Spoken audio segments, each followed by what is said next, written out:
Buenas noches a todos.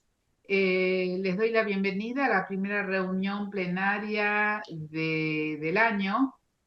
El tema que nos convoca hoy son las consecuencias políticas, económicas y sociales del programa de dolarización.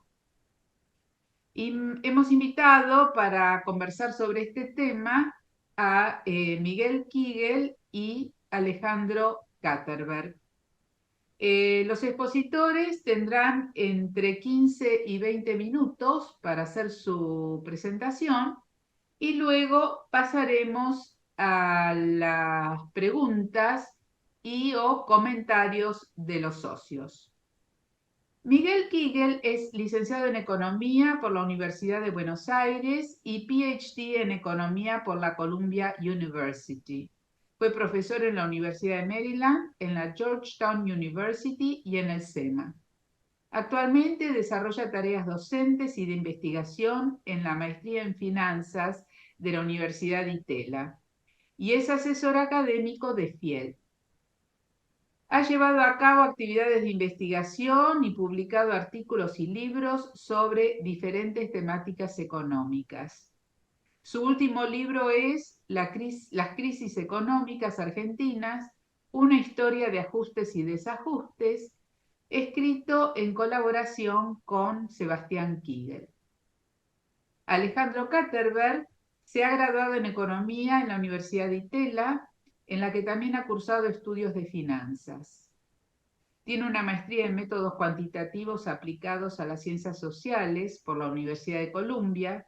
Ha sido docente de economía en la Universidad de Buenos Aires y en las universidades de Itela y ESEADE. Actualmente es presidente y cofundador de Poliarquía Consultores. Ha trabajado en numerosas campañas electorales a nivel legislativo y ejecutivo y ha desarrollado varios indicadores sociales para Argentina. El índice de confianza del consumidor, el índice de credibilidad en el gobierno y el índice de seguridad ciudadana. Asimismo, ha conducido más de 200 proyectos de investigación en cuestiones políticas, sociales y de mercado.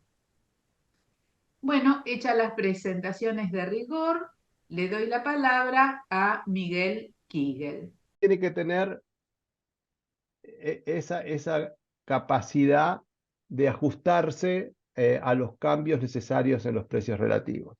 El problema más serio que ocurrió a fines de los 90 y principios de este siglo fue que Argentina, como dije, a fines de los 90, sufre un shock externo muy fuerte, que es doble, digamos, por partida doble. Por un lado, cayó, digamos, el precio de nuestras exportaciones, la soja, el petróleo, el gas en ese momento, con lo cual Argentina, para equilibrar sus cuentas externas, necesitaba sí o sí una mejora, un cambio, lo que se llama el tipo de cambio real. O sea que necesitaba que los salarios y los precios sean más baratos en dólares para poder competir y así poder generar dólares. El segundo tema, la segunda razón por la cual Argentina necesitaba en ese momento un cambio en precios relativos era porque veníamos de un periodo de un deterioro en el mundo financiero que enfrentaba Argentina. Había subido la tasa de interés internacional, había cierto temor en invertir en países emergentes y especialmente en países emergentes que tuvieran tipo de cambio fijo. De hecho, veníamos de varias crisis, la crisis de Asia, la crisis de Rusia, donde incluso Brasil en el año 2001, donde había habido muchos ataques especulativos sobre las monedas, y todos los países, uno como un castillo de naipes, uno detrás de otro, iba cayendo, devaluando su moneda. Argentina no podía devaluar, lo que podía hacer era bajar los precios, los costos en pesos, los costos de jubilaciones, los salarios, en fin, todo lo que era pesos, y obviamente que no pudo. El ejemplo más claro fue con López Murphy, cuando quiso bajar digamos, los salarios en las universidades, salieron todos a la calle, y bueno, López Murphy tuvo que renunciar. Entonces, un tema que hay que lograr para que una dolarización funcione, no es solamente tener dólares, porque suponiendo que uno tuviera los dólares, después tiene que tener una economía que funcione como funcionan todas las economías del mundo, que es con flexibilidad de precios relativos. Y la verdad es que para eso hace falta una reforma, mucho más que la reforma laboral, una reforma laboral que permita bajas de salarios, que perder flexibilidad del mercado laboral, y también digamos, al tema jubilaciones, y que hoy en día creo que con la legislación actual son inflexibles nominalmente a la baja. Entonces, el primer problema es flexibilidad de precios relativos, que Argentina no lo tiene. En este momento tenemos un escenario externo moderadamente favorable, tanto en el mercado financiero como en el mercado de las commodities. O sea, hoy podría pensarse en dolarizar desde ese punto de vista, pero hay que pensar que la felicidad no dura toda la vida, y que hay subas y bajas y que en algún momento, digamos, habrá un día tormentoso que habrá que hacer algo. Y ahí hay que estar preparado para bancárselo. El segundo tema que me parece igualmente importante es que eh, en una economía, digamos, dolarizada, lo que hace falta es un prestamista de última instancia, que es fundamental. Eh, yo, digamos, viví la crisis del tequila en el año 94 estando en el Banco Central, donde había corrida de depósitos, donde había falta de financiamiento para la economía argentina. Y la verdad es que la falta y en esos años fue muy duro el no poder emitir suficientes pesos como para darle la liquidez a la economía. Eso forzó cierre de bancos, forzó un conjunto de, digamos, gente que perdió sus depósitos y generó mucha inestabilidad financiera, ¿no? Eso fue, ese año, la crisis del tequila fue corta, se pudo solventar, porque en ese momento Argentina no tenía mucha deuda, con préstamos del Fondo Monetario Internacional, eh, y con préstamos del sector privado. Sí, no me acuerdo cómo se llamaba, a lo mejor Juan se acuerda. No era el blindaje, pero le pusieron un nombre, como un salvataje importante a la Argentina, y de esa se salió.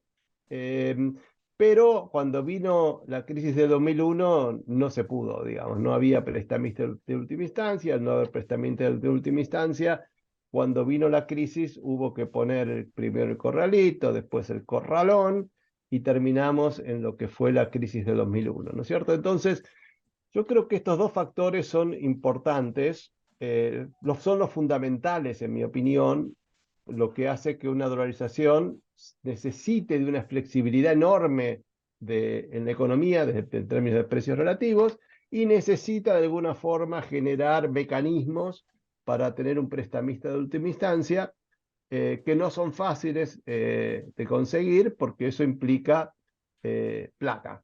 Y como dice el amigo Milei, no hay plata y no había plata.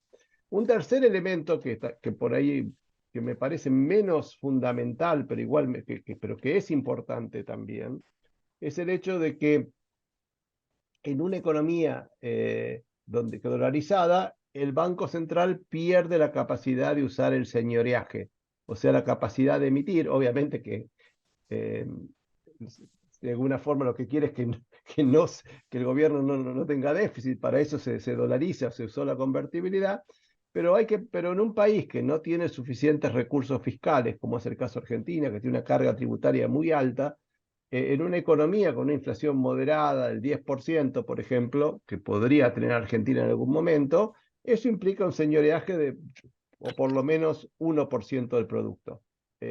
1% de impuesto inflacionario es menos plata que hay que cobrar a los contribuyentes. O sea, es algo que pierde, hay que hacer un esfuerzo adicional, ya sea por el gasto o ya sea subiendo impuestos. Entonces, esas yo diría son las principales razones por las cuales, digamos, uno preocupa el hecho de hacer una dolarización. ¿Una dolarización es irreversible? La respuesta es no, pero obviamente que es difícil de revertir. La idea de la convertibilidad duró mucho y realmente fue costoso y difícil revertirla. Una dolarización sería mucho más difícil de revertir que una convertibilidad, porque digamos, no es que no se puede, todo se puede, más en la Argentina, tenemos ejemplo de todo, pero me parece que eso sería bastante más complejo que simplemente fue la convertibilidad. Eh, Ahora voy a dar algunos números para ver cuántos dólares creo yo que hacen falta para poder dolarizar en la Argentina. Y después, no sé, si quieren o la discusión, dejamos un poco para lo que sería un sistema, lo que se llama ahora competencia de monedas, lo que anteriormente se llamaba un sistema bimonetario. Le van cambiando el nombre, pero es lo mismo. Pero vemos, yo primero déjenme hablar un poquito de cómo son las cuentas, ¿no es cierto? Hay muchas cuentas y depende quién las haga, dan números diferentes. Algunos dicen que pueden coexistir las dos monedas, que no hace falta reemplazar todo, que los depósitos bancarios se pueden pasar a dólares sin ningún problema porque es un asiento contable. Entonces yo puedo, si tengo 100 pesos, no sé, en este momento estamos hablando que en los bancos hay aproximadamente 38.000 millones de dólares en depósitos entre públicos y privados, eh, que se podrían redenominar esos y pasar todo a pesos, a dólares, perdón, y no habría problemas. Después se habla si hay que tomar la base monetaria. Yo les diría que lo que hace falta dolarizar en serio y que no, pues, si uno necesita así como principio, ¿qué es lo que habría que dolarizar? ¿Qué dólares hacen falta? Primero hacen falta 10.000 millones de dólares que se utilizarían de la siguiente manera. 3.000 millones para cubrir las reservas negativas y pasar a reserva cero. Y harían falta 7.000 millones para reemplazar todo el circulante. Eso más o menos, eso sería lo mínimo, mínimo, mínimo que hace falta. Pero eso no alcanza, digamos, porque aparte de eso, hay depósitos, digamos, en la economía hay depósitos en pesos y en dólares. Los depósitos en pesos son aproximadamente 38.000 millones. Los depósitos en dólares que hay hoy en el sistema son 18.000 millones de dólares. Pero si se dolariza todo sería dólares. Lo que hoy son pesos y lo que hoy son dólares sería todo dólares. O sea que el total de depósitos en la economía sería aproximadamente, le digo aproximadamente porque no tengo el número exacto hoy, pero son unos 56.000, pongamos 60.000, 56.000 millones de dólares o 60 más, para redondear 60.000. 60.000 millones de dólares sería el total, porque están los depósitos que son hoy en dólares, más los otros, entre los dos serían 60.000 millones de dólares.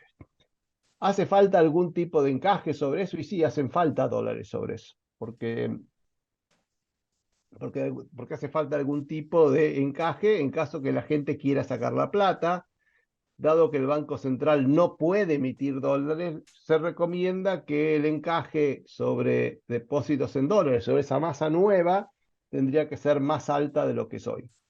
En mi estimación, tendría que ser un 30% de los depósitos. Ese sería un número, no hay un número mágico acá, nadie sabe cuál es el número. Claramente tiene que ser mucho mayor que si fuera en pesos, porque en pesos el Banco Central puede emitir, en dólares no puede emitir, entonces tendría que ser un número, en mi opinión, más cerca del 30%. 30% de 60.000 son 18.000, más los 10.000 que habría que cubrir de la em, por el circulante y porque tenemos reservas negativas, harían falta entre 38 y 40.000 millones de dólares, perdón, serían 18, alrededor de 28 a 30.000 millones de dólares como mínimo para que la economía empiece a funcionar, digamos, para estar tranquilo, para que esta dolarización sea exitosa y no haya una corrida de depósitos y termine en una tragedia como como fue el caso del 2001. ¿Haría falta algo más? Sí, yo creo que hace falta algo más, porque no se olviden que toda la deuda en pesos pasaría a ser deuda en dólares. Los BOPREAL, por ejemplo, que son bonos que emitió el Banco Central, que emitió con casi 7.000 o 8.000 millones de dólares, tendría que pagarlos y eso sería todo dólares. El Tesoro tendría que tener liquidez para poder afrontar las licitaciones. Si un día no puede, por ejemplo, colocar todo y hubiera un faltante y tiene que pagar, necesita tener un mínimo de caja. Entonces, y aparte hay que pagar la deuda externa, o sea que hay que tener siempre algunos dólares de más por las dudas, Con lo cual mi estimación es que si uno pone lo que necesitas para cubrir los encajes de depósitos, más el circulante, más las reservas negativas, más algo de liquidez, necesitarías como mínimo 40.000 millones de dólares. Ese es el número que como mínimo hace falta para todo este proceso. ¿Está ese número? No, no está. Y si Milei consigue estos 15.000 millones de dólares, no alcanzan para eso, porque aparte hay que sacar el cepo y hay que sacar un montón de otros temas. Entonces, eso es un poquito la situación. Yo creo, primero, poco, y si quieren después, no voy a hablar ahora para ahorrar tiempo y dejar hablar el resto y entrar en discusión, no voy a hablar sobre el sistema bimonetario, pero si quieren después discutimos. En resumen, considero que hoy no hay dólares Miguel, te interrumpo. suficientes. Tenés 2 minutos más. Perfecto. No, entonces termino rápidamente. Entonces, básicamente los argumentos es que hay discusiones, o sea, de alguna forma escepticismo desde el punto de vista teórico, debido al señoreaje, a la falta de capacidad de cambiar precios relativos y a la falta de un prestamista de última instancia, em, para de alguna forma tener cierto escepticismo de que eso tiene sentido. Tampoco hay dólares, y lo que yo digo es que si hubiera los dólares, probablemente tampoco un país quisiera, como Argentina, quisiera dolarizar. eh, Porque aparte para dolarizar hay que tomar la única forma de dolarizar no es solamente teniendo dólares, sino haciendo reformas estructurales, fiscales, laborales, flexibilidad de precios, y si se hace todo eso, probablemente la inflación caiga sola. Yo voy a cortar acá nomás. Sí, un comentario final, y es que en general, cuando uno habla con gente del exterior, sobre todo con gente del Tesoro Americano, con del Fondo, etcétera, tienen la impresión de que ellos tampoco quieren dolarizar. Les preocupa un poco la dolarización. Yo no estoy muy seguro si es porque no les gusta o si puede ser porque de alguna forma para Estados Unidos, que un país grande como Argentina use el dólar como su moneda, es una preocupación potencial, porque si en Argentina hay un problema el día de mañana y le puede pegar de alguna forma a Estados Unidos en el sentido de que lo van a ir a buscar para que le dé dólares y no es una situación en la cual quiere estar. Bueno, corto acá. Muy bien, muchas gracias, Miguel. Muy interesante todo lo que dijiste. Te doy la palabra, Alejandro. Bueno, gracias por la invitación, gracias a todos los que se sumaron para estar y charlar un rato. Eh, Voy a dividir esto en dos partes, una muy breve, que es la primera, que tiene que ver con tomar la parte de dolarización que dijo Miguel, y otra con darles mi mirada un poco más amplia sobre el contexto en el que esta discusión está ocurriendo. La primera, muy breve, Miguel fue muy claro en describir las condiciones económicas necesarias para que este intento potencial de dolarizar pueda avanzar. Todos ustedes saben mucho más que yo sobre las condiciones políticas, ¿no? Entonces hago preguntas abiertas, pero me parece que las respuestas caen de suyo. ¿Se puede dolarizar sin tener una mínima fortaleza institucional por parte del presidente? ¿Se puede dolarizar sin recurrir al Congreso o estando el Congreso en contra de la dolarización? ¿Se puede dolarizar sin un acuerdo o sin el beneplácito de la Corte Suprema? ¿Se puede dolarizar sin consenso social? Eh, y las tres primeras preguntas, Milei no la tiene, no tiene fortaleza propia, no tiene Congreso, no tiene sistema político que lo apoye, no tiene justicia o Corte Suprema, y tiene apoyo social, que ahora les quiero hablar de eso, pero no está claro que el consenso social esté en torno a la dolarización. Es más, hay varias preguntas de encuestas que cuando le preguntamos a la gente si está a favor o en contra de que se dolarice la economía, no hay una mayoría clara en ninguna dirección.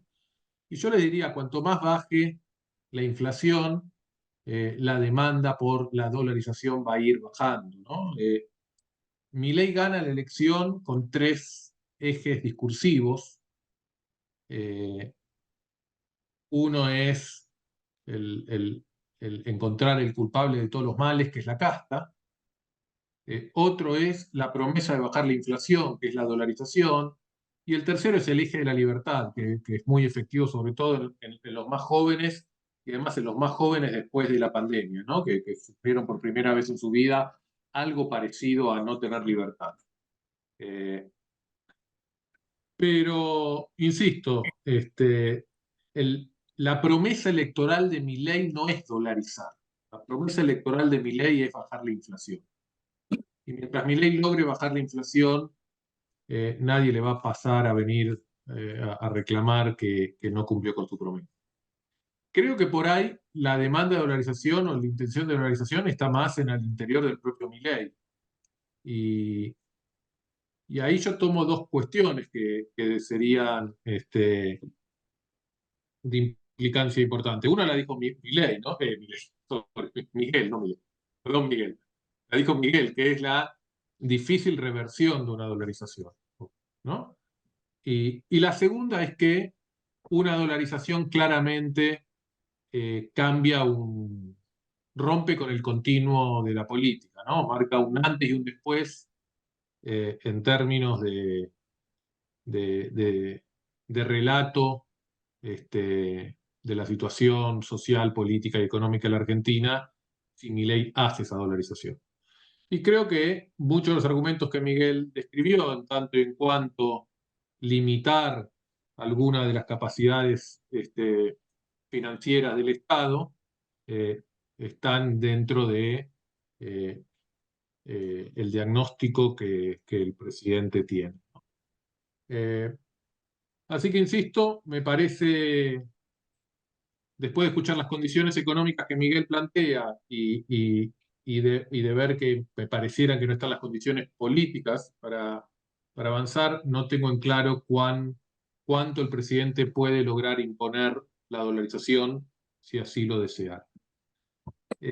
Dicho esto, quiero ir a la segunda parte, que es, compartirle algunas impresiones mías sobre este proceso que estamos viendo y dejarles algunos conceptos muy rápido, ¿no? Entonces, voy a tratar de decir en 10 minutos lo que habitualmente digo en una hora. Primero es, para mí, entender que estamos todos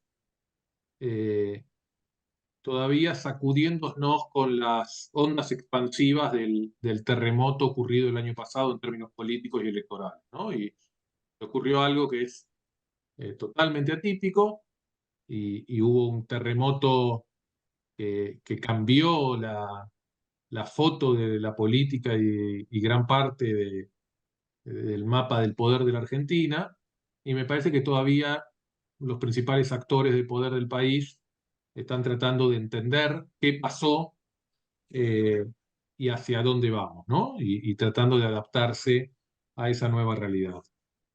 En segundo lugar, un breve repaso de qué es lo que permitió que Milei llegara al poder, ¿no? Y se los voy a resumir en 5 puntos. En primer lugar, un proceso de estancamiento económico, ¿no? Que básicamente fue el que generó que el humor social esté y estuviera el año pasado y estuviera en los últimos años en el peor momento desde el 2001, ¿no? Entonces, todos los indicadores que nosotros seguimos en las encuestas están en niveles dramáticos y estuvieron todo el año pasado en niveles dramáticos.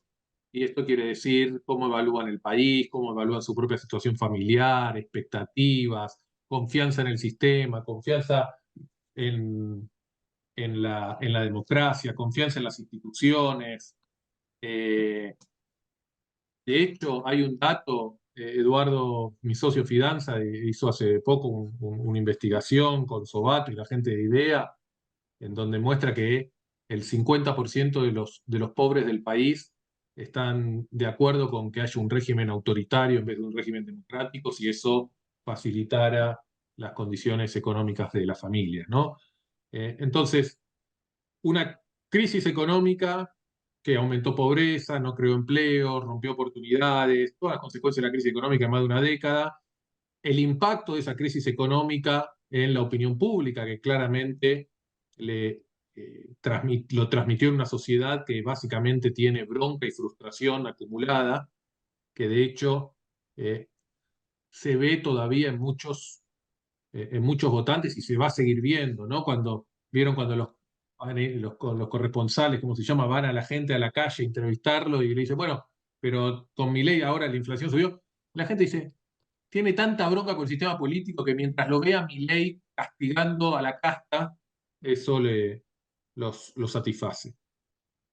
En tercer lugar, me parece que lo que le abrió las puertas a Milei fue que las dos principales figuras políticas de la última década del país, Mauricio Macri y Cristina Kirchner, perdón, me fue la cámara, Mauricio Macri y Cristina Kirchner, no pudieron, no quisieron o no permitieron resolver sus liderazgos, ¿no? Entonces, ni Mauricio Macri ni Cristina Kirchner abrieron la puerta para que en sus respectivas coaliciones se produjera un proceso de sucesión, y eso terminó en Cristina Kirchner eligiendo a Alberto Fernández y generando las condiciones para que ese gobierno fuera un fracaso, y Mauricio Macri no abriendo puertas para algún tipo de renovación de liderazgos dentro del partido y de la coalición, que lo lleva a posiblemente en estos días o en estas semanas ser electo presidente del PRO, ¿no?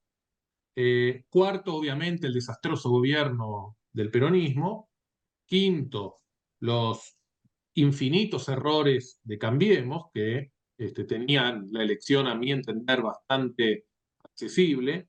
Y por último, quiero destacar algunas cosas a Milei, ¿no? Milei entendió el contexto social y político mucho mejor que todos nosotros que estamos hablando.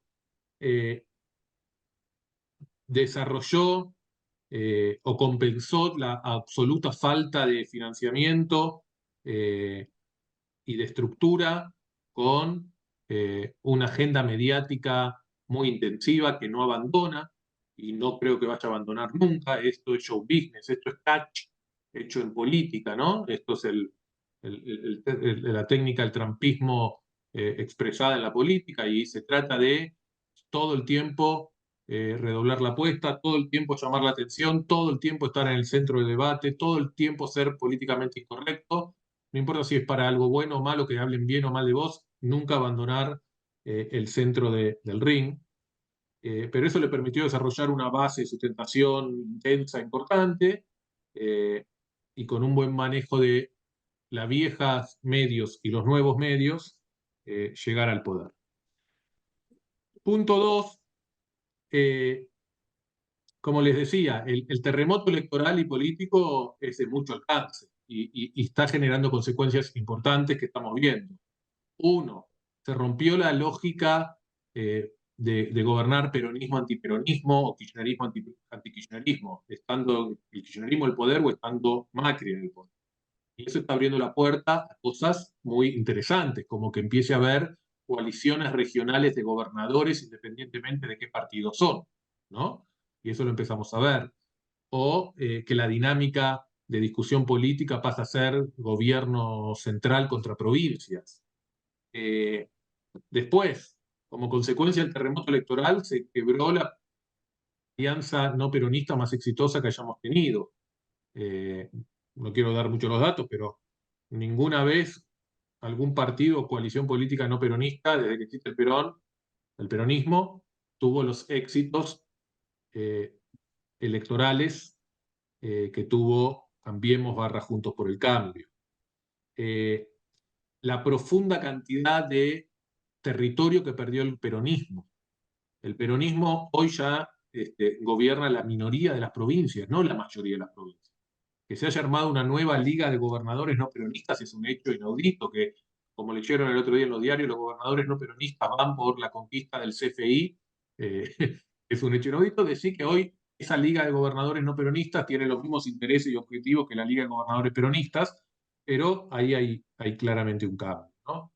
En la emergencia de los gobernadores como figura destacada, etcétera, etcétera, etcétera. Y yo diría algo también que me parece importante destacar. El kirchnerismo sigue vivo, golpeado, debilitado, pero el kirchnerismo yo no subestimaría su resiliencia, ¿no? O sea, tienen la primera minoría en el Senado, tienen la primera minoría en la Cámara de Diputados, siguen dominando políticamente al resto del peronismo tradicional no kirchnerista, que no tiene liderazgo, ni discurso, ni identidad, ni lugar a donde ir. El kirchnerismo tiene la financiación de la provincia de Buenos Aires, que por más de todas las dificultades que tengan fiscales para pagar sueldos y de empleados estatales, va a tener suficiente dinero para pagar tropa propia, medios y periodistas propias y algún otro tipo de cosas propias. El kirchnerismo tiene influencia grande sobre movimientos sociales o incluso sindicatos. Y el kirchnerismo tiene algo que para mí es fundamental, que es una marca, una identidad, una narrativa, un mensaje, que además en los tiempos que estamos pasando y que van a venir, todo un sector de la sociedad se va a sentir atraído con ese discurso antimercado, antiajuste, antiapertura, etcétera, etcétera, ¿no? Entonces, hoy están esas dos narrativas presentes en la Argentina. La narrativa que creó Milei muy astutamente y que es muy bueno haciéndolo, y el mensaje en el Congreso del otro día fue un gran mensaje en términos de ir consolidando esa narrativa y ir agregándole capas, y la contranarrativa golpeada pero vigente del kirchnerismo. Yendo para adelante, y con estos dos puntos que voy a decir ahora termino. Y después, si quieren, les dejo para las preguntas algunos datos de opinión pública. Pero, ¿qué no tiene Milei? Lo que decíamos, estamos frente a un presidente que no tiene partido político, estamos frente a un presidente que no tiene ningún gobernador propio ni aliado, estamos frente a un presidente que no tiene ningún intendente de los, creo, cientos o miles de intendentes que hay en este país. Estamos frente a un presidente que tiene 7 senadores y 38 diputados. No sé si Píparo sigue siendo Milei. Incluso si sumamos los diputados y los senadores del PRO, no alcanza el presidente a tener el tercio de los votos que lo ponga en una zona de seguridad, de evitar potencialmente un juicio político, o, menos grave, de evitar que el Congreso insista sobre algún proyecto de ley que saque contra algún veto potencial del presidente, ¿no? Si en algún momento el Congreso saca una ley de coparticipar un impuesto y el presidente lo veta, el Congreso con 2/3 puede insistir y esa ley quedar vigente. Es un presidente que, como decía, carece de apoyos fundamentales de sectores del poder del país. Es un presidente que tiene poco equipo de gestión y poca gente de gestión, y eso se nota todos los días, inexperiencia en la gestión, que eso se va a seguir notando todos los días. ¿Qué es lo que creo que tiene Milei? Creo que tiene 4 cosas.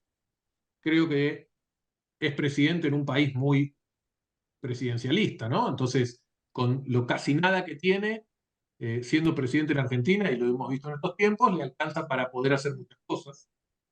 Segundo, lo más importante que creo que tiene, y creo que es su ancla política y lo que sostiene todo esto, es el apoyo de la opinión pública.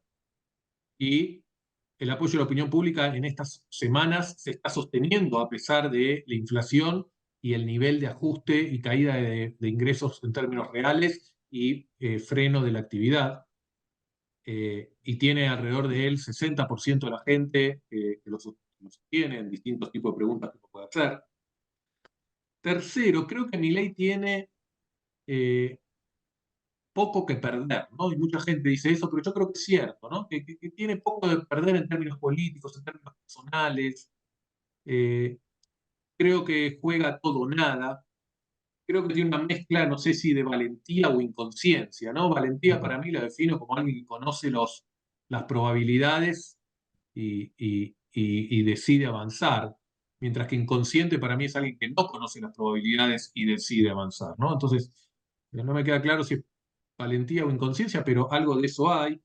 Y, y todo ese estilo de liderazgo y de convencimiento de lo que quiere hacer, más todo el contexto del terremoto electoral y político del año pasado, me parece que lo que hace es desorienta mucho al resto del sistema político y no hay una dinámica de entendimiento mínima para tratar de entender por dónde va. Y por último, creo que Milei en estos últimos tiempos, o en estos 2 meses, ha desarrollado muy exitosamente un apoyo muy importante de Estados Unidos y de sectores de los mercados de inversión internacional. Para terminar y ir un poquito más adelante, independientemente si se dolarice o no, a mí se me ocurren 3 caminos que podemos recorrer y que creo que cuando uno va hablando con distintos actores de la política y del poder en este país, hay muchos que se ubican en estos 3 caminos. Y después me interesaría escuchar la opinión de ustedes sobre cuál creen que son más probables esos caminos. Yo les voy a dar la mía. El primer camino es lo que yo llamo la consolidación y el éxito, ¿no? Y para hacerlo muy sintéticamente, ¿qué significa eso? Que Milei es exitoso en... Alejandro, tenés 2 minutos más. te voy a usar 3, 1 minuto por cada escenario. Problema. Eh, el primer escenario es el que dio la consolidación y el éxito, ¿no? Entonces, básicamente es que Milei es exitoso en avanzar con el ajuste y la normalización de la economía, pero eso no es solo suficiente, porque tiene que ser exitoso en avanzar con el ajuste, pero mientras hace eso tiene que poder sostener su principal apoyo político, que es la opinión pública. Entonces, Milei, la inflación empieza a bajar, se empieza a reducir el déficit fiscal, se empiezan a ajustar los desbalances de precios relativos y macroeconómicos, logra mantener niveles de popularidad en los 40 y pico por ciento, a pesar del freno en la actividad, mantiene su discurso anticasta, antipolítica, políticamente incorrecto, disruptivo, centro de atención todo el tiempo, solidifica algún tipo de coalición con el PRO, ya sea puramente parlamentaria o con la incorporación del PRO en lugares del Poder Ejecutivo. En noviembre gana Trump y eso le da un paraguas de apoyo geopolítico mucho mayor. Hacia fin de año la actividad empieza a rebotar. El año que viene y el verano que viene Argentina empieza a crecer más robustamente. Se vuelve a dar una buena cosecha para el año que viene y nos juntamos dentro de un año, en marzo del año que viene, y yo les digo, gente, las elecciones de mitad de término, Milei las va a ganar ampliamente, ¿no? Y si entonces las encuestas dentro de un año empiezan a mostrar que Milei va a ganar las elecciones ampliamente, se les empieza a armar el apoyo político y termina obteniendo 40, 50% de los votos en la elección de mitad de término, ¿no? Y eso ya estabiliza y consolida un proceso de Milei. Ese es el escenario exitoso. En el otro extremo está el escenario de fracaso y crisis de gobernabilidad, en donde básicamente es lo inverso, el programa económico no funciona, la inflación no se reduce, no es efectiva, tenemos algunas nuevas devaluaciones, la recesión tan profunda hace que haya un desplome en su popularidad, el PRO o sectores del PRO se le empiezan a abrir, el kirchnerismo va al ataque no discursivamente, sino en la calle y empieza a generar conflictividad social, paros, piquetes, etcétera, etcétera. Y en ese contexto de deterioro, de fracaso económico, de pérdida de popularidad, del kirchnerismo desafiando, Milei redobla la apuesta, responde agresivamente y terminamos en un contexto de mucha, mucha debilidad. Y en el medio, lo que yo llamo The Long and Bumpy Road, pareciendo un nombre de canción de los Beatles, ¿no? El largo y tortuoso camino o tedioso camino, que creo que creo que para mí es el camino más probable que vamos a transcurrir, en donde básicamente Milei va a conseguir parte del ajuste fiscal, Milei va a conseguir parte de regularizar la economía, va a conseguir reducir la inflación, pero todo eso va a ser un proceso poco suave, donde va a haber subas y caídas, donde va a haber errores, donde va a haber avances y retrocesos, donde va a ir perdiendo popularidad, obviamente, porque es difícil creer que la gente lo siga sosteniendo con los niveles de apoyo que hay ahora, después de muchos meses, y donde cuando el año que viene, si más o menos empieza a haber algún tipo de recuperación económica, esa recuperación económica no la siente la mayoría de la gente. Yo me acuerdo de las encuestas en el 2003, 2004, cuando en Argentina ya crecía el 8%, pero la mayoría de la gente todavía no percibía esa recuperación, ¿no? Entonces, eso nos va a llevar a un Milei que va a ir perdiendo popularidad, que se va a ir quedando y consolidando cada vez más en su núcleo duro del 30-35%, pero el resto del sistema político va a estar todo fragmentado y dividido, y no es que Milei va a tener 30-35 y del otro lado va a haber alguna coalición opositora con el 65 o el 70, ¿no? Entonces, esos son un poco los escenarios. Creo que cuando uno habla con gente cercana al gobierno o algunos sectores del poder, eh, están convencidos que hay un cambio de época y que lo que viene es el punto uno y que Milei va a ser un liderazgo disruptivo y viene un ciclo político de consolidación a la Menem o algunos mileístas te dicen a la Bukele. Y creo que hay otros que exageran en la idea de que este tipo, y ya creo que estos primeros meses demostró y dio algunas señales de que no es tan novato, que se iba a caer en 3 meses, ¿no? O sea que creo que vamos a ir más por un sendero del medio de dificultades, pero no ni de helicóptero, ni de nuevo liderazgo político que marque la. Ese es un poco el resumen de lo que tenía para decir. Muy bien, muchas gracias, Alejandro. Ahora pasamos a las preguntas y comentarios de los socios. Les voy a pedir que sean muy breves porque así le damos lugar a que la mayor cantidad de gente posible haga sus preguntas y comentarios. En primer lugar está Ariel Korenberg, que quería hacer una consulta o un comentario. Ariel, tenés la palabra.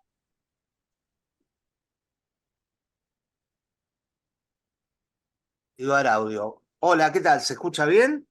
Sí, perfecto. Perfecto. Hola, Miguel, Alejandro, un saludo a todos. Voy a tratar de ser sintético porque tengo que ser mucho más sintético. Yo estoy a favor de la dolarización porque no hay más remedio. Argentina es una, y voy a abusar porque no soy politólogo, pero quiero serlo porque soy ex economista, una autocracia competitiva. Eso significa de que cualquier reforma, cualquier medida que tome un gobierno no peronista se va a revertir en el siguiente. Entonces me devano los sesos para entender cuál es la pista, qué medida podemos tomar para que las buenas medidas que se puedan tomar y se estabilice la economía no se revierta en un próximo gobierno populista de izquierda. En primer lugar, no ser populista de derecha, ¿cómo no? Pero en primer lugar no encuentro salida al dilema argentino, porque ahora voy a los argumentos de Miguel, que yo mismo me convencí y que son válidos, pero no se toma en cuenta qué es Argentina. Argentina, la herencia que recibe, que es lo mismo que yo comentaba para la gestión Macri, no es de un socialismo francés, de un gobierno socialdemócrata. Es de un gobierno que mandó al exilio a parte del staff del INDEC, por ejemplo. Cuando digo eso tan fuerte es porque yo lo viví. Vuelvo.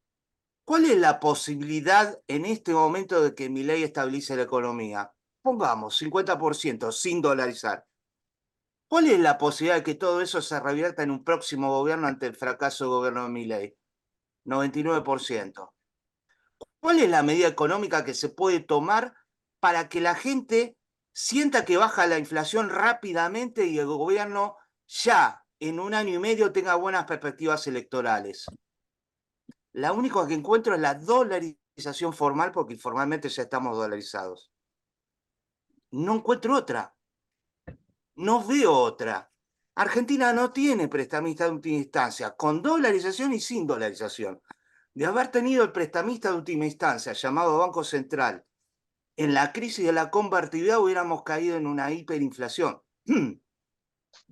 La alternativa fue la que se adoptó, la que decidió la dirigencia política, de salir de la convertibilidad, y ahora voy al extremo. Por no aceptar una baja del 10% de salarios, nos comimos una baja de 250% en el salario real en el medio, más la confiscación de los depósitos a aquel que no pudo aguantar, porque a la larga los recuperó.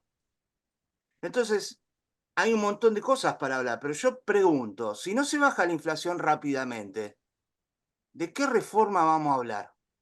No vamos a poder hablar de nada. Como ya no vamos a hablar de la reforma laboral, con el respaldo que te dé, la solución que sea, yo no veo, digamos, por descarte llevo a dolarizar. No veo ninguna alternativa porque Argentina quemó la nave. Control monetario, tipo de cambio fijo, convertibilidad, violó la ley de convertibilidad del propio Caballo al darle descuentos a los bancos, haciendo Perdón, la Ariel, convertibilidad privada, etc.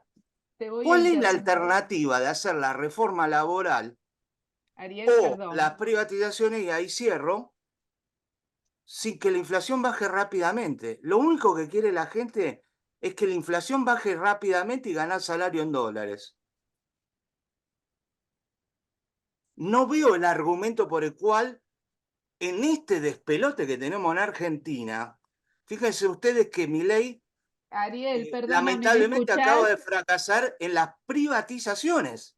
Lo Ariel, acaban de perdóname, derribar la principal ley. ¿Cómo va a salir Argentina en este momento si no bajando la inflación rápidamente? No hay tiempo, tiene 12 meses. ¿Cuál es la solución? No hay otra que dolarizar. Los dólares están, lo está demostrando la caída del dólar nominal ante la clase media que sale del canuto para sostener su nivel de vida. Y más cosas para decir. Gracias. Bueno, gracias, Ariel. No escuchabas que te estaba hablando. O hacías que no escuchabas, no sé, discúlpame. No sé si Alejandro o Miguel quieren hacer algún comentario o seguimos con preguntas de los socios. ¿Qué prefieren hacer? Yo diría juntar dos o tres, no todas, y después contestamos. Me parece, no sé qué pensás, Alejandro. ¿Lo perdimos, No Alejandro? sí, supongo que Ah, sí. Bueno, Estoy em, ok, digo. ah.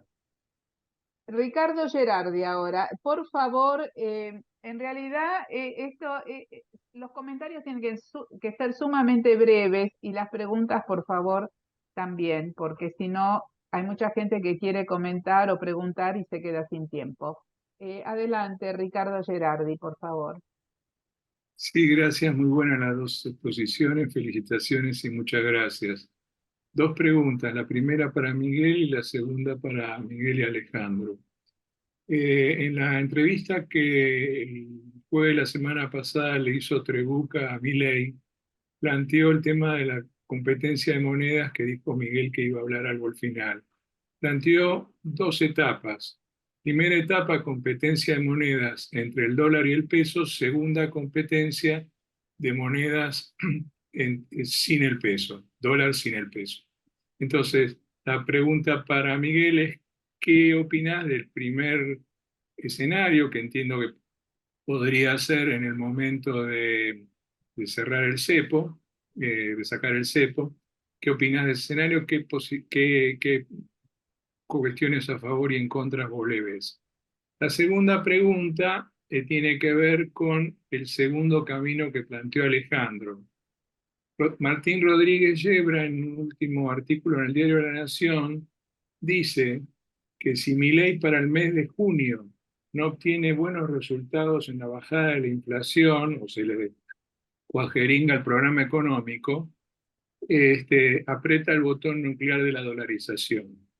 Según entendí de Miguel, eso implicaría que debería tener 17.000 millones de dólares, porque no va a tener ni por casualidad los 40.000 millones de dólares que vos planteas, Miguel. Entonces, si ese escenario se diera, le pregunto a los dos, desde el punto de vista económico, social y político, con 17.000 millones y con un desastre que no puede resolver la inflación, la tentación de que diga, bueno, el argumento de Ariel, ¿no? La única alternativa para estabilizar la economía es un programa de dolarización. Por lo tanto, yo dolarizo. Entonces, ¿qué pasa con una dolarización con 17.000 millones de dólares? Porque los dólares no están, Ariel no están. Y entonces, bueno, ¿cuál es tu opinión, Miguel, sobre eso y tu opinión, Alejandro? Gracias. Si quieren, Una, com- si quieren, ya creo que hay bastante, bastante sobre las carnes sobre el asador para empezar a contestar, si te parece, Sí, Elsa. puedo- sí, sí, perfecto. ¿Eh? Como vos digas, ¿eh? Si ¿Empezamos? les parece a ustedes, perfecto. Empiezo yo, me Sí. parece que la mayoría son de economía y después Ale lo dejo otra vez, que nos cuente qué piensa la parte política de estos aspectos. Bueno, Ariel hace un buen punto, ¿no es cierto? Yo creo que tiene que ver con el tema de la reversibilidad, que es algo que obviamente que me preocupa mucho y creo que nos tiene que preocupar a todos. Es un punto indiscutible. Y por supuesto que vos ves que la dolarización te genera una irreversibilidad aparente, por lo menos en todo esto. Em, yo lo he pensado muchas veces, que a lo mejor terminamos dolarizando igual, porque no queda otra. Lo que yo digo es, no, difícilmente se puede hacer hoy y por otro lado, no me parece que sea, que si uno la puede evitar, mejor. Yo soy de una visión un poco distinta. Yo iría por el otro camino primero y si todo sale mal, a lo mejor terminamos dolarizado aunque que no querramos. En cuanto a que hay dólares, no los veo. La verdad es que ahí yo sigo pensando que no los hay, con una preocupación adicional, te diría, con respecto a que no hay dólares. Yo hice cuentas, algunos piensan que hace falta 20, otros dicen que hace 40, no sé, hay distintos números. El número con el que yo me sentiría cómodo en una dolarización sería alrededor de 40.000 millones, que es lo que permite más o menos darle estabilidad al sistema financiero, porque si vos tenés dolarizás y con lo que terminás que la gente le tiene miedo a los bancos y tenemos otra corrida y tenemos que poner un corralito sobre los depósitos, eso no sería una buena idea. Creo que hay que hacerlo en un contexto en el cual las cosas estén funcionando bien. Pero igual, yo tengo mis dudas en qué sentido. Hoy no tenemos equilibrio fiscal, sí tenemos desde el punto de vista de lo que muestran las cuentas, pero cuando vos mirás la sostenibilidad de ese equilibrio fiscal hoy, es muy difícil, muy difícil, porque la mayor parte de los ingresos está basado en un impuesto país que tiene que desaparecer el día que unifiques o haya dolarización. Ese impuesto es insostenible si hubiera un solo tipo de cambio. Y eso recauda 1,5% del PBI. Seguimos teniendo un cepo y seguimos acumulando deudas, lamentablemente. O sea, el BOPREAL, que ha sido un bono que se emitió para resolver la deuda de los importadores, creo que fue un bono exitoso, pero en el camino vamos acumulando nuevas deudas porque las importaciones hay que pagarlas en 4 cuotas. Entonces en enero se juntaron 3.000 millones de deuda, en febrero vienen otros 3.000, otros en marzo van a ser así 3.000 o menos, pero ya básicamente el monto del BOPREAL lo estás generando en deuda nueva, que apostás a poder pagarlo con la plata que venga de la cosecha. Entonces, la verdad que todo es muy frágil. A mí me da temor que vos dolarices y después te encuentres con que no se puede pagar las deudas y terminemos en un default, por ejemplo, que sería para mí otro default de la Argentina sería grave y en la situación actual sería, yo creo que si las cosas se mantienen con una moneda propia, sería evitable. Bueno, no quiero hablar mucho más, porque ya creo que algunos argumentos los di. Yo veo la validez la validez de muchas de las cosas que dice Ariel, y las razones que lo ve, pero yo le veo mucho riesgo. O sea, yo no creo que ir en ese camino sea un camino que hay un riesgo enorme de que terminemos peor si las cosas salen mal. O sea, las cosas hay que hacerlas bien de entrada, hacer ajuste fiscal, tener dólares para pagar la deuda, tener una situación negociada, arreglada todo el tema de las provincias, saber que no tenemos más deudas en dólares que las que tenemos hoy, y bueno, en esas condiciones ir a la estabilización. Sé que puede no ser lo ideal desde el punto de vista político, pero es lo que yo veo en este momento. En cuanto a la competencia de monedas, es un término que cuando yo estudié en la universidad muchos años con mi profesor que era Guillermo Calvo, ahí hablamos de sustitución de monedas. Había pesos, después le llamaron competencia de monedas y no me acuerdo cómo ya lo llaman ahora, y bimonetarismo. Es lo mismo, digamos. Es básicamente que haya dos monedas circulando y algunos piensan, bueno, si están las dos, la que va a ganar va a ser inevitablemente el dólar. Y yo la respuesta es no. O sea, eso es no es mirar a los precios relativos. O sea, la gente cuando decida en qué moneda, o sea, ¿tuvimos competencia de monedas en el pasado? Sí, en la convertibilidad había competencia de monedas. Y existía en el peso y existía en el dólar, y había gente, y muchísimas transacciones se hacían en pesos, había hipotecas en pesos, digamos, había millones, o sea, el peso seguía siendo una moneda, probablemente no era la moneda preferida de ahorro, era más la moneda preferida para transacciones, pero estaban las dos monedas y convivían y tenían su precio relativo. En la época de Macri había dos monedas.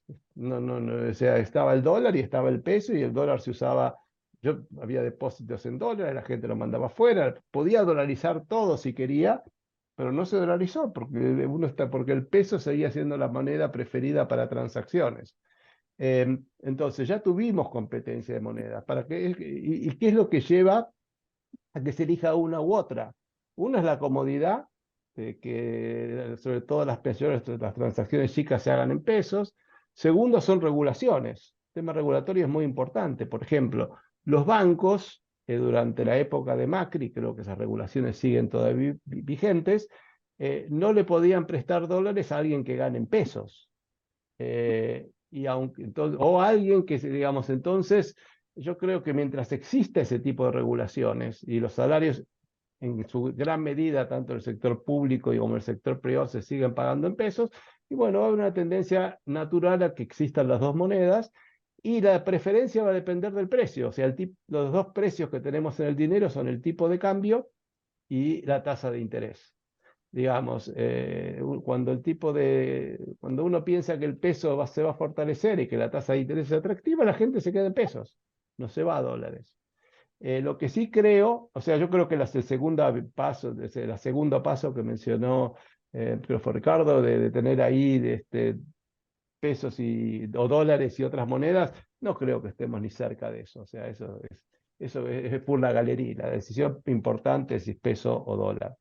Y claramente para tener bimonetarismo, para tener las dos monedas, no podemos tener cepo, porque no puede haber dos monedas y resulta que yo no puedo comprar dólares.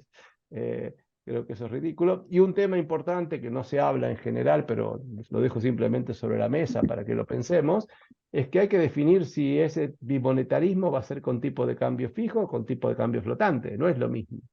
¿Ok? No es lo mismo cómo gana dólares el Banco Central, si lo deja flotar, no lo deja flotar.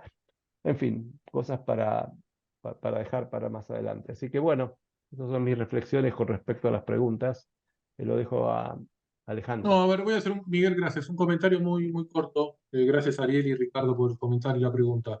Parece que Ariel no es lo que debería hacerse, sino la pregunta es si se puede hacer, ¿no? O sea, y yo vuelvo a una pregunta que dije rápido, no soy experto en el tema, pero les hago a ustedes la pregunta.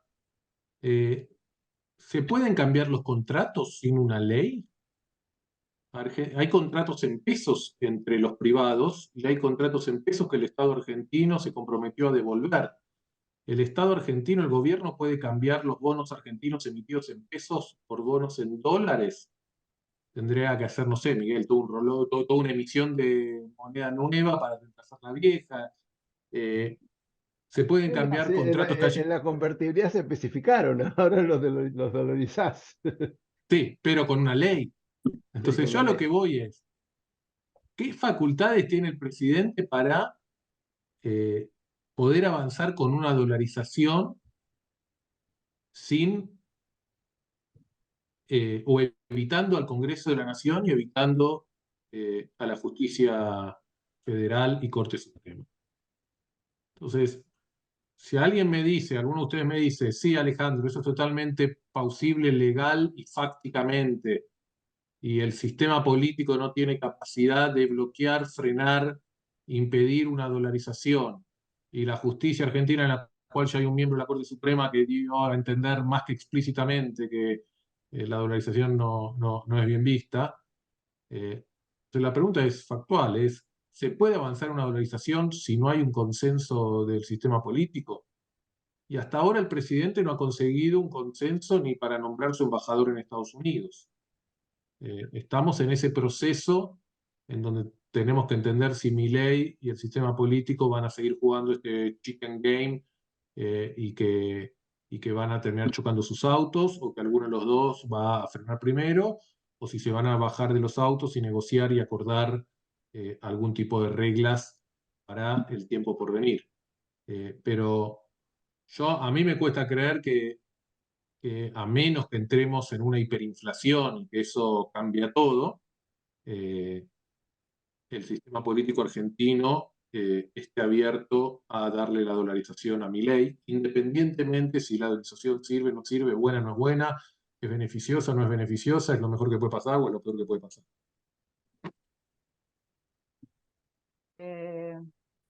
Muy bien, muchas gracias. Ahora tiene la palabra Cacho Lotterstein. Bueno, la primera, sí, gracias a los expositores, realmente ha sido un placer escucharlo.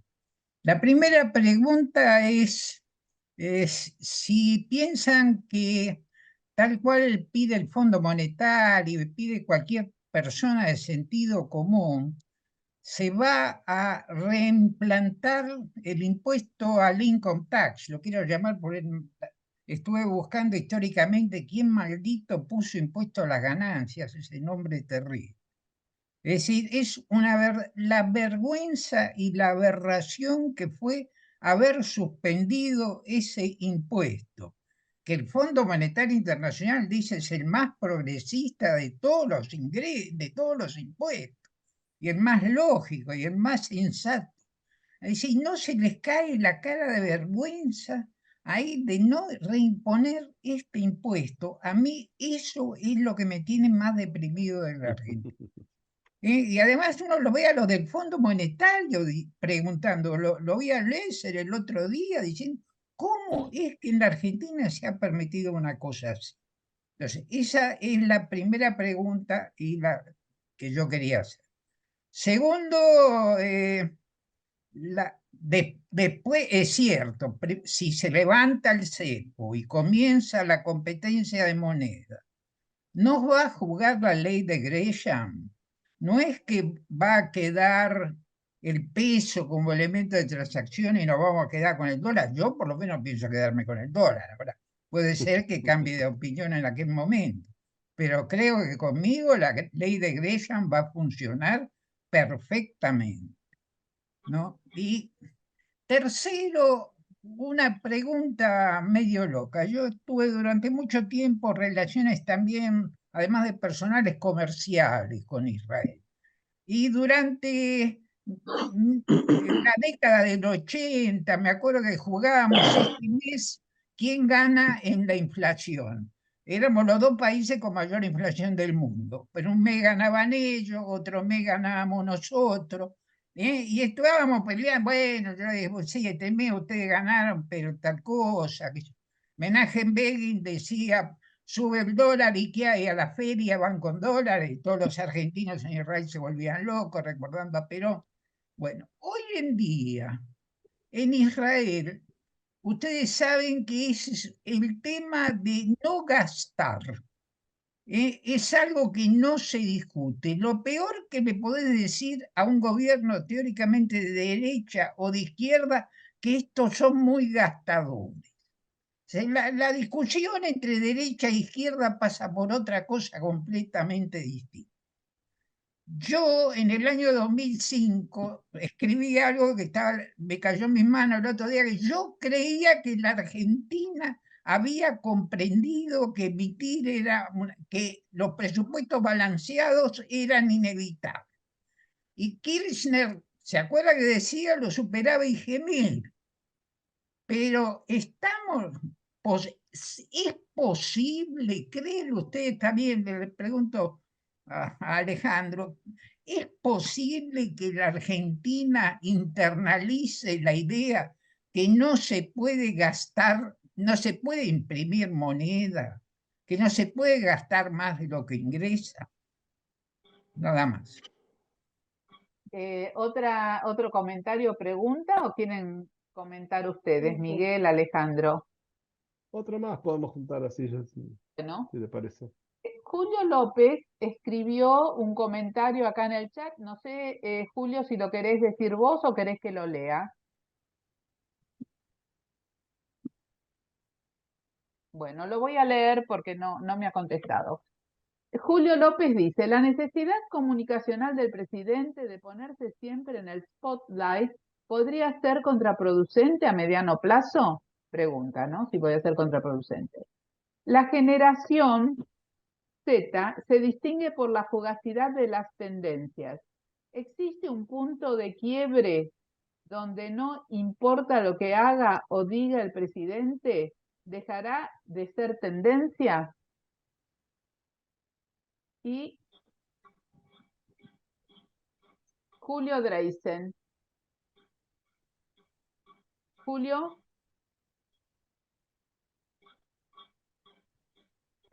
Se escucha. No se te escucha.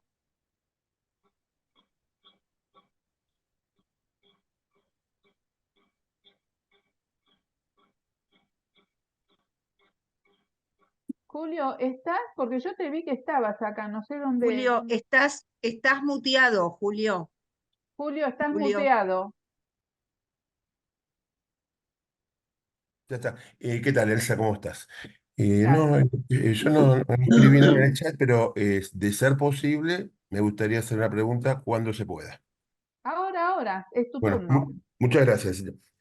Bueno, primera cuestión, yo creo que el tema de la dolarización tiene trascendencia suficiente como para que lo discutamos, más allá si hoy hay o no reservas suficientes y más allá si hoy hay o no equilibrio fiscal. Creo que es un tema que tiene entidad en la Argentina por la historia que tenemos, historia económica, historia política y economía. La segunda cuestión, bueno, primero quería felicitar, disculpen me confundí con esta presentación que me hicieron, a los expositores. Bueno, realmente la convocatoria es importante, ¿no? De socios del club, así que gracias por las exposiciones. La segunda cuestión es, bueno, acá tenemos, no es algo, una cuestión, digamos, aislada, sino que tenemos dos sistemas monetarios claramente definidos, el dolarizado, que tiene un montón de defectos, que señoreaje, ellos externos, en términos de precio de exportaciones, tasa de interés, devaluaciones, el problema de las áreas monetarias óptimas. Y por otro lado tenemos el sistema monetario actual, que no vale la pena hablar, lo conocemos todos los días, y para ser gráfico, desemboca en hiperinflaciones que traen pobreza, desempleo, estancamiento. Entonces, ninguno de los dos sistemas es perfecto, obviamente, aunque a mi criterio la comparación entre ambos, como yo lo dije muchas veces en charlas del club y en otros lugares, el sistema dolarizado es claramente un second best con desequilibrios de una magnitud, no inexistentes, pero de una magnitud sustantivamente menor al no dolarizado. Se suma a esto el beneficio que implica lo que se vio en otros países, una baja inmediata de la inflación para siempre, resalto esto, y que la experiencia muestra que la adhesión de la población facilita introducir reformas como vimos en la convertibilidad. También, entre otros beneficios, está el surgimiento del crédito de largo plazo. No es un tema menor en nuestro país, crédito de 20 años como se está viendo actualmente en Ecuador. Entonces, digamos, los países que dicen, che, no, es raro, como dicen muchos economistas, o la mayor parte de los economistas, mirá que nadie asumió este régimen, pero yo también puedo decir que nadie tuvo estas inflaciones, estos desequilibrios, y que todos los que no lo tienen en los últimos, qué sé yo, 2 décadas, tuvieron inflaciones de un dígito. Nada tan lejano a nosotros. En síntesis, me parece que nosotros tenemos un problema de anomia institucional, incapacidad institucional política para conducir la política macroeconómica, y nada nos asegura que esto no se repita en el futuro. No podemos decir que hay que probar de vuelta un sendero de este tipo, otros caminos, una vez más el camino, porque ya lo probamos 50 años, señores. Nos estamos tapando, estamos tratando de tapar la luz del sol con las manos. Por último, tal vez vale la pena mencionar, no sé si se mencionó, yo entré tarde, pido disculpas, que Ecuador entró en las peores condiciones, entró en medio de un default, entró con depósitos congelados, entró con hiperinflación más alta que la nuestra, muchísimo más alto, y que en ese país la dolarización es una institución más creíble que la iglesia. Por lo tanto, cuando Correa la quiso sacar, no pudo. Gracias. Otra pregunta de Luis Rapoport, ¿puede Gracias, ser? Elsie. Discúlpame que el comentario mío. Mm. Luis. Un comentario chiquitito de lo de Julio primero. La iglesia no tiene tanta credibilidad como el dólar en ninguna parte del mundo, ¿no? Pero bueno, es un chiste, ¿no? Yo veo con convertibilidad o sin convertibilidad un proceso de atraso del tipo de cambio feroz. Con convertibilidad es a través de aumento de precios en dólares. Sin convertibilidad es simplemente un dólar crecientemente más barato. Esto es lo que ya estamos viviendo ahora y se va a exacerbar bastante. Durante la época de convertibilidad, esto llegó a pegar mucho, al extremo que llegaron a haber tasas de desempleo del orden del 17% en el final de la convertibilidad. Y bueno, después cuando colapsó definitivamente ya se subió al 18% de desempleo. Yo creo que este camino que se está llevando adelante con convertibilidad o sin convertibilidad lleva a eso en la medida que no haya una política de desarrollo que permita de alguna forma sostener a las empresas y bueno, nada, generar una política de desarrollo como la que existe en todos los países del mundo, más o menos en funcionamiento. Me parece que ese es el tema central más que el tema monetario.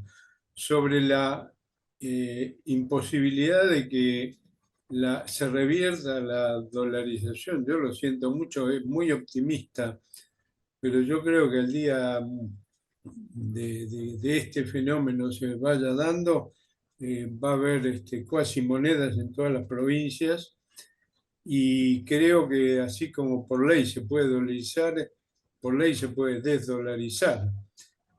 Siempre va a aparecer un loquito como Néstor Kirchner, o sea, cuando se salió de la convertibilidad, más allá de todo el despelote que hubo, San Remes, como le dice Melconian, dejó al país pipí cucú desde el punto de vista monetario y fiscal.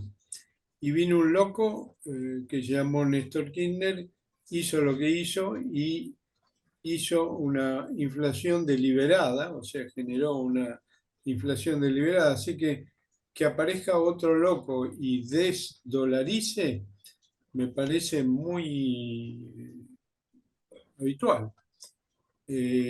Por el otro lado, si se llega a que se va a llegar, yo creo, a una inflación contenida y que no aparezca el loco y estemos con una moneda no inflacionada, también es probable. En cualquier caso, lo central del problema no pasa, creo yo, por lo monetario, sino pasa por el empleo, que es una cosa dificilísima en las condiciones del sistema educativo en la Argentina y en las condiciones del sistema empresario. Y eso no está en la agenda de nadie, ni estuvo en la agenda de nadie desde la época de Frondizi para acá, qué sé yo. Así que ese es el comentario que quería hacer. Bien. Miguel y Alejandro. Bueno, en realidad han sido más comentarios que preguntas, o más reflexiones que preguntas las que han hecho. Con lo cual no hay, simplemente voy a hacer otros comentarios más que responder directamente a las preguntas específicas, ¿no? Yo creo que ante todo pareciera que hubiera una visión filosófica, digamos, que es cuál cree uno que es el problema argentino, si es el régimen monetario, si es lo institucional, si es lo fiscal. Y por otro lado, creo es si en un país enfermo, como es el argentino, donde hay anomia, como es el argentino en muchos sentidos, se puede imponer la disciplina y volverlo un país más sano a través del régimen monetario. Si el régimen monetario es suficiente como para poder mover digamos, la economía en la dirección correcta, o el país en la dirección correcta. Yo coincido que en el diagnóstico todos coincido. Mi gran duda es si a través de lo monetario yo puedo disciplinar todo lo demás. Lo más parecido que tuvimos fue la convertibilidad, por eso creo que la traje y creo que Ariel hizo algunos comentarios sobre cómo empezó y cómo fue evolucionando. Y la verdad que durante esa época tuvimos estabilidad. ¿Y por qué se perdió eso?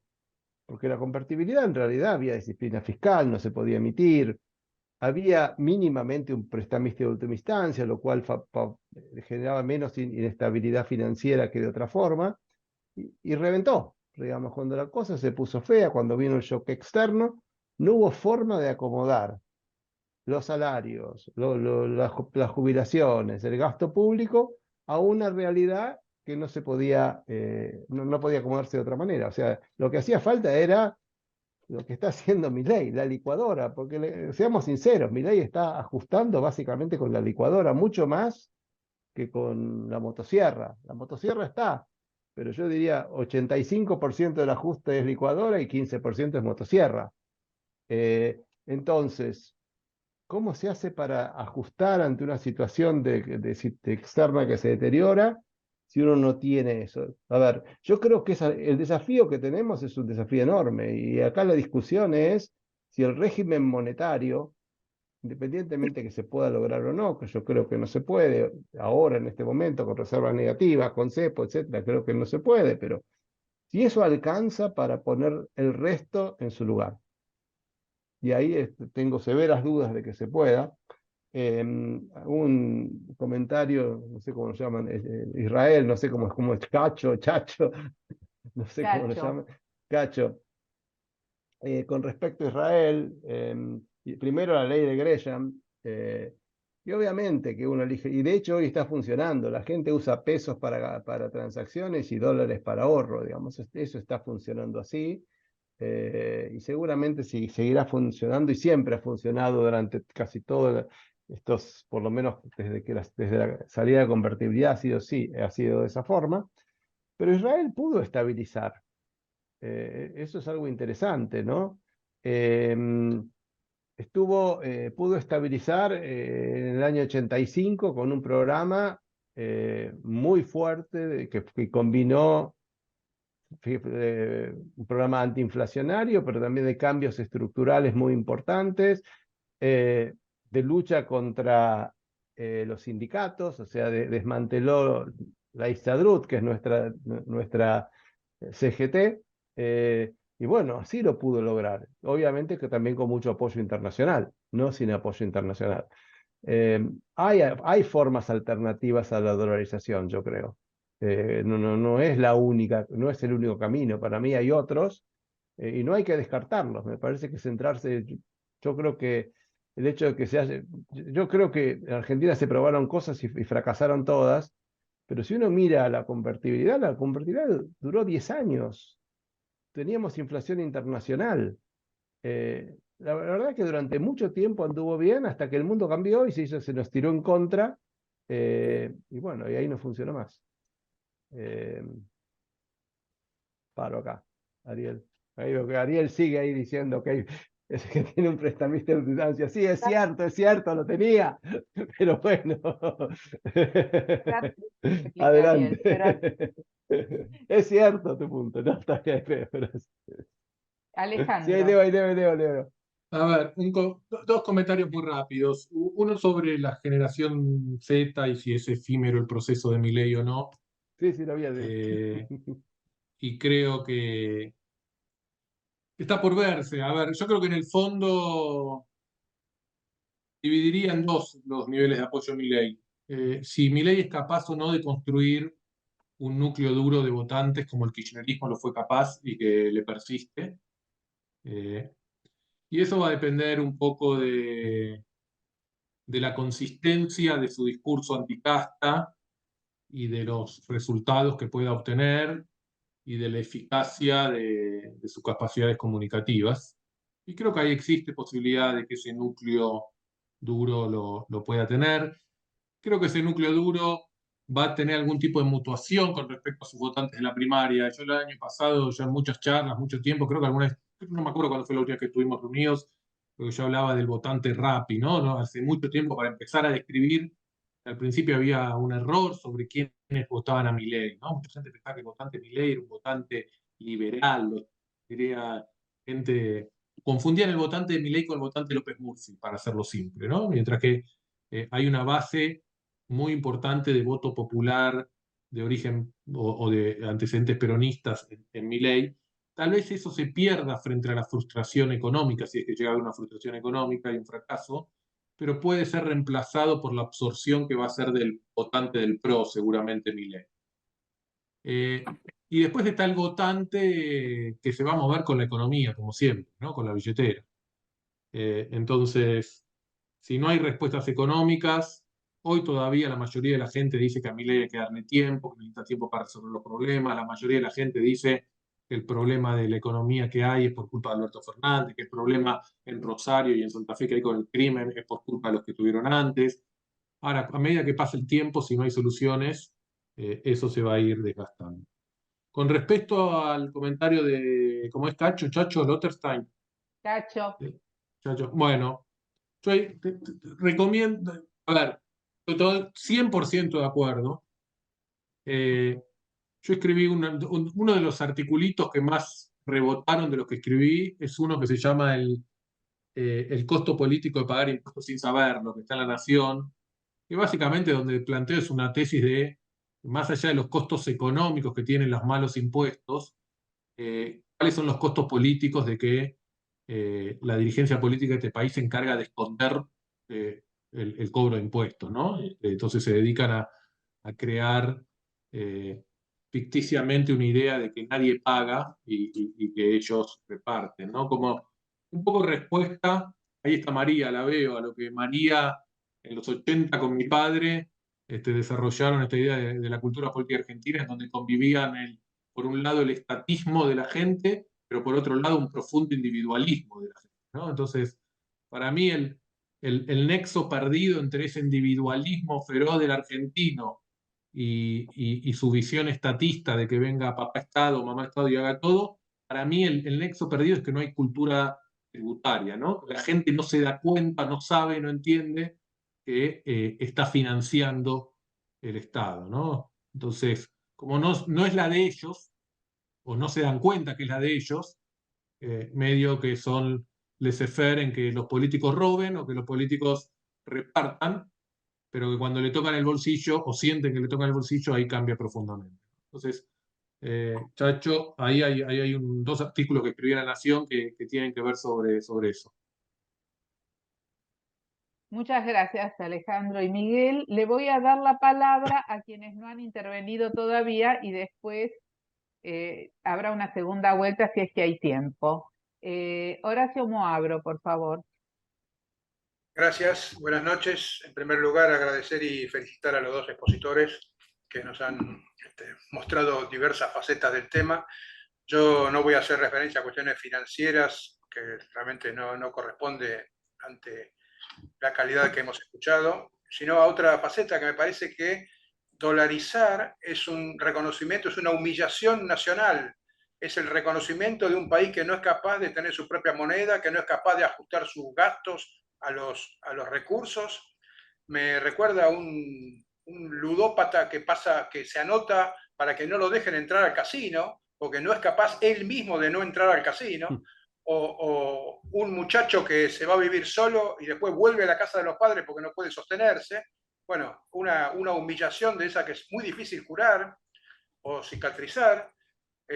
O la selección de fútbol que le fue mal y no fue a buscar a Neymar o a Cristiano Ronaldo, sino que contrató un técnico sensato que sin gritar hizo lo que había que hacer, puso los jugadores correctos en el lugar correcto, los motivó y salieron campeones del mundo.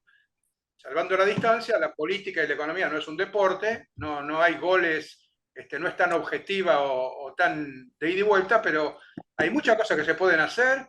La primera es gastar menos de lo que entra. Gastar menos de lo que entra parece una cosa elemental, pero hay que partir de ahí. Eso va a bajar la inflación en un cierto tiempo, no de un día para el otro. Es un proceso que tampoco estamos inventando y estamos viendo que de alguna forma puede suceder. Y como también se dijo por acá, si la inflación se reduce, ¿para qué necesitamos la dolarización? la presión para dolarizar se va a dejar de lado, no va a hacer tanta falta si se reduce la inflación. Creo que Alejandro dijo que la promesa de Milei fue reducir la inflación, y eso es lo que realmente a la gente le interesa. Después, si hay que haya libre circulación del dólar sin cepo, bueno, es una posibilidad, pero dolarizar, creo que es realmente una derrota nacional que no tenemos que admitir. Perdón, Carlos P., ¿podés mutearte porque estás interrumpiendo la conversación de los socios? Gracias, Carlos. Muy Bueno, bien, perdón, Horacio. No, eso, que sin inflación, un comerciante sabe que lo que compra no va a perder plata cuando tenga que reponer la mercadería. El que tiene un ingreso fijo sabe que razonablemente puede pensar un poco y no salir corriendo a hacer compra cuando cobra el sueldo. Estoy diciendo obviedades que todos conocemos, pero todo eso saca de encima la presión de la dolarización y creo que nos permite recuperar un poco de orgullo nacional que realmente nos hace falta y no caer en una nueva humillación. Gracias. Bueno, ahora acá hay unos comentarios de Ariel y de Julio que se entusiasmaron. Si no se ofenden Ariel y Julio, los voy a leer para que quede tiempo para los expositores. Muy bien. Ariel dice, Argentina está en hiperinflación según la normativa contable internacional, 100% acumulada en 2 años. La convertibilidad se decidió sin reservas en el Banco Central ni balance de reservas. Cacho. No es posible internalizar con este bloqueo corporativo total. Es la respuesta a Cacho. Después, Ariel sigue. Argentina es el único país en el mundo que está al borde de repetir una hiperinflación habiéndola tenido en el pasado. Julio Dreisen, ¿me permitís por favor que la lea? Así hacemos más rápido. Bueno, en Ecuador el loco no pudo desdolarizar por el apoyo popular. Ariel Korenberg sigue. La convertibilidad estuvo herida de muerte no por shocks externos. Ahora también tuvimos shocks externos y no estamos bien. La convertibilidad quedó herida de muerte por la reforma constitucional que habilitó el gasto público desatado para la reelección nacional y provinciales financiadas con deuda pública en dólares. Julio Dreisen. Si viene un presidente populista que tenga el chaleco de la dolarización, por favor. Y Ariel, nuevamente, sin duda los argentinos no somos como los israelíes. Perdón, que acá. Israel tenía un prestamista de última instancia con interés geopolítico. Argentina no. Reinterpretando a Katterberg, sigue Ariel, Argentina es un socialismo sin plan, capitalismo sin mercado. Y Alejandro dice que le quedan pocos minutos para poder, que tiene que salir en pocos minutos. Bueno, entonces... Un último comentario tal vez y lo liberamos con el agradecimiento correspondiente. Sí, por favor, Alejandro. Bueno, no, a ver, para redondear, les agradezco a todos por la invitación, por el debate, por el intercambio. Me quedo con esta idea de que la dolarización puede estar tal vez más en el interés político y en la necesidad del presidente que en la demanda social. Insisto, hay una profunda demanda social por reducir la inflación, hay una profunda demanda social por mejorar las condiciones económicas de la gente. No necesariamente esa demanda social se traduce en el instrumento, y la gente no conoce instrumentos, no entiende instrumentos. No digo que haya un rechazo de la sociedad a la dolarización, sí creo que hay un rechazo del sistema político y de parte del sistema del poder, mientras otra parte del sistema del poder está a favor. Pero creo que por ahí es paradójico que cuanto más exitosamente o más éxito tenga Milei en bajar la inflación, tal vez más difícil se le hace dolarizar, ¿no? Creo que hay una paradoja ahí que se puede dar. Pero dicho eso, ahí les dejé el link para Chacho sobre lo de lo de los impuestos. Y nada, nuevamente agradecerles por la invitación y esperando la próxima, ¿no? Que la va a ver seguro, Alejandro. Muchas gracias, realmente muchas gracias. Miguel, ¿querés hacer algún comentario? Bueno, a ver, no sé, se ha hablado mucho de dolarización, ¿no? ¿Por qué? Digamos, ¿por qué? Pero son debates interminables y que al final, por ejemplo, ¿por qué cayó la convertibilidad? Es una pregunta que es fundamental en algún sentido para pensar la dolarización. Si la convertibilidad era un régimen monetario muy parecido a la dolarización. Y yo tengo mi interpretación que es probablemente diferente a la de muchos. Yo creo que lo que hubo en Argentina fue un shock externo muy fuerte, no un shock externo cualquiera. Piensa en el petróleo, $12, piensa en la soja, $120. Un shock externo combinado con un entorno financiero que realmente no, donde los tipos de cambio fijo habían quedado en la historia. Los países que habían mantenido fijo, habían todos los países emergentes que sobrevivieron, que venían con tipo de cambio fijo en Asia, Tailandia, Corea, Indonesia, Brasil después, en Argentina, Turquía, todos sufrieron ataques especulativos y todos tuvieron que dejar el tipo de cambio fijo y pasar al tipo de cambio flotante. O sea, había toda una mezcla de Argentina tenía un shock externo y encima el tipo de cambio de fijo estaba desprestigiado y nosotros teníamos una dolarización altísima del sistema financiero en términos de depósitos y de deuda, con la gente huyendo, digamos, una corrida bancaria muy fuerte por el miedo a que les expropien los depósitos, que eventualmente pasó, o sea, era un miedo fundado, y sin un prestamista de última instancia. O sea, yo creo que esa combinación de shock externo, desprestigio de los tipos de cambio fijo, digamos, y problemas obviamente internos de un déficit fiscal y una deuda importante, llevó a lo que al final terminamos, que fue una gran crisis económica, financiera y una gran la depresión económica. Eso lo podemos discutir porque cada uno tiene su interpretación y son válidas. Simplemente digo que para mí, yo estuve en ese gobierno, estuve en el Banco Central, estuve en el Ministerio de Economía, y la dolarización, digamos, era siempre una amenaza, era algo siempre que nos preocupaba, la dolarización de los depósitos, y finalmente fue, creo que, el eslabón más débil de la cadena. Yo creo que caímos por la corrida cambiaria, caímos porque, digamos, el sistema financiero dolarizado no podía funcionar sin prestamista de última instancia. Y bueno, y eso fue, digamos, y la salida y y el sostenimiento de la convertibilidad fue imposible por eso, como puede ser el día de mañana la dolarización, ¿no? Yo no tengo la bola de cristal para saber si se dolariza la Argentina, si eso va a ser sostenible, va a durar en el tiempo, va a ser como en Ecuador, un ancla para que todo se mantenga. No lo sé, porque no lo sé. Lo que yo sí sé que esta es una economía muy rígida, con muchas corporaciones, con sindicatos fuertes, con mucha rigidez de los salarios y del gasto público a la baja, las pensiones, etcétera, se pudieron bajar en el 2001 con devaluación e inflación, no se las pudieron bajar de otra manera. Y eso puede volver a pasar.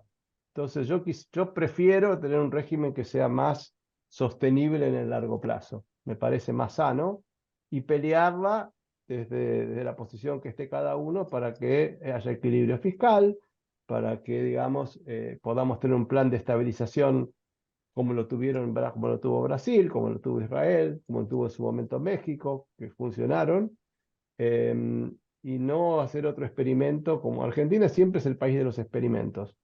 Yo prefiero este camino, pero bueno, es en base a mi experiencia. Muy bien, muchas gracias, Miguel. Como no hay nadie más anotado, le voy a dar permiso a Ariel para que comente la última parte de lo que anotó en el chat.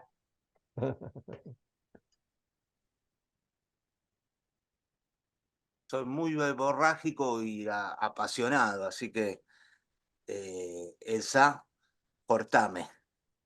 Mirá, Le voy a dar la orden a Horacio para que te corte. dale, dale, dale. Escúchame, tenés unos minutos. ¿Cuántos? Bueno, mirá, Miguel, yo creo que Tenés, no fue así un que un shock montón. externo. Les doy para debatir y por favor que vuelva Miguel y Alejandro a seguir debatiendo porque esto es inagotable. Así que la verdad que felicito al club que da este espacio, ¿no? Mirá, yo tengo una visión distinta que la cerré últimamente. Digamos, no la tenía durante la convertibilidad. Yo trabajaba en cuentas nacionales, creo que vos eras secretario de programación, ahí en el cálculo de producto. Mirá, No, estaba en financiamiento yo. El estabas en otro lado. financiamiento, discúlpame, sí. Pero recuerdo que estuviste en la presentación de cambio de año base. Sí. Bueno, la reforma constitucional, yo hago esta historia, trato de hacerla corta. La reforma constitucional del 94, a los únicos fines de que se reelija Menem, luego habilita los cambios en las constituciones provinciales a los únicos fines que se den las reelecciones provinciales.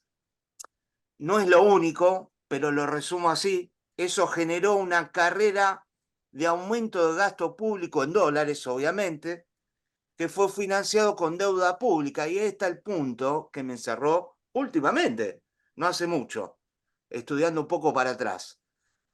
La deuda pública en dólares se colocó en los bancos y en las AFJP, violando las leyes, por supuesto, de AFJP en ese caso. Y luego el Estado, ahí sí, ayudado por el shock externo descrito de los Drink F, caipirinha, vodka, nos dieron con todo, igual que ahora nos dio con todo la pandemia y volvió el precio del petróleo a negativo y todos los shocks. En ese momento no había soja tampoco, o si lo había no era tan importante como es hoy en día.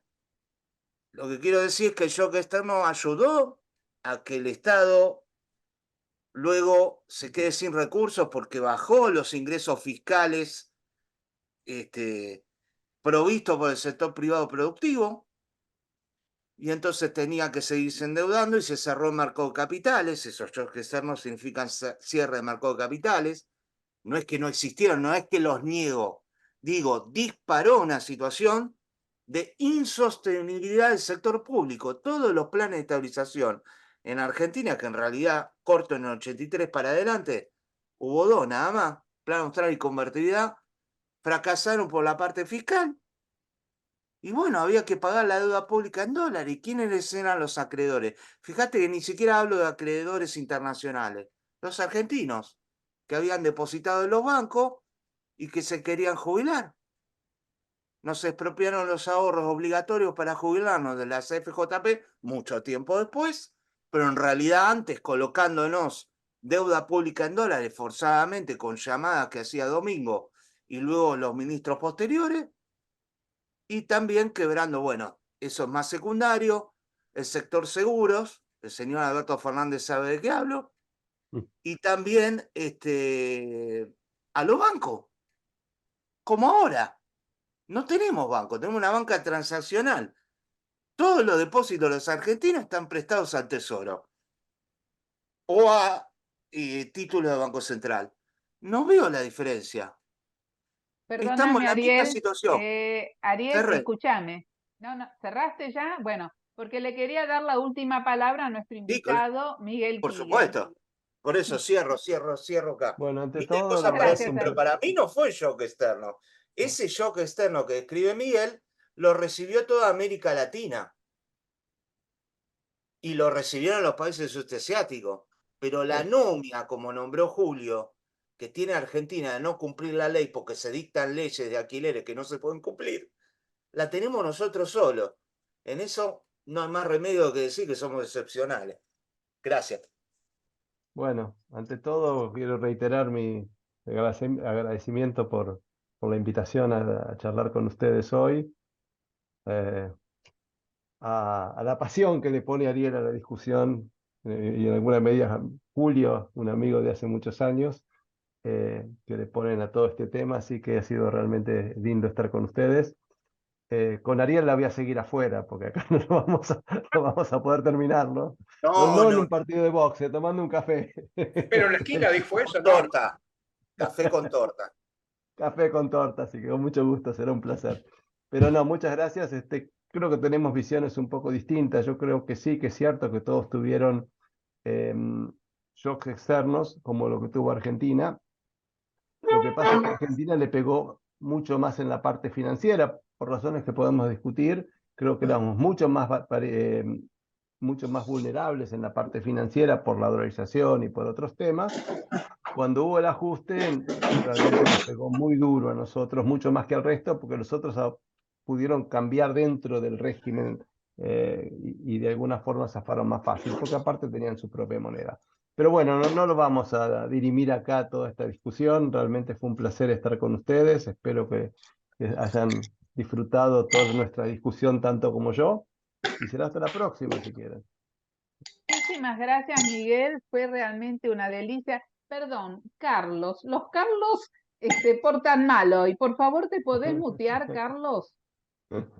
Gracias. Se está echando hielo en el whisky, Carlos.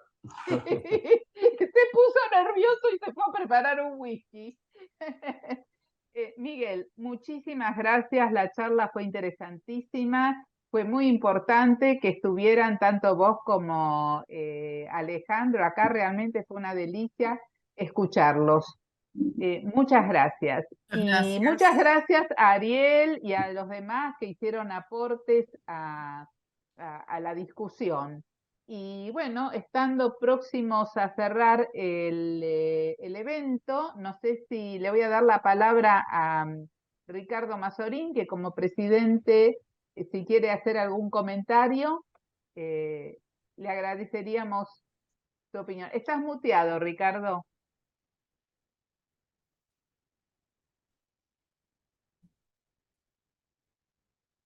Agradecerle a ambos, a Miguel y a Alejandro, que hayan aceptado participar en esta conversación. Ha sido muy ilustrativa. Además, está decir que comparto mucho las opiniones de Miguel respecto al tema de dolarización.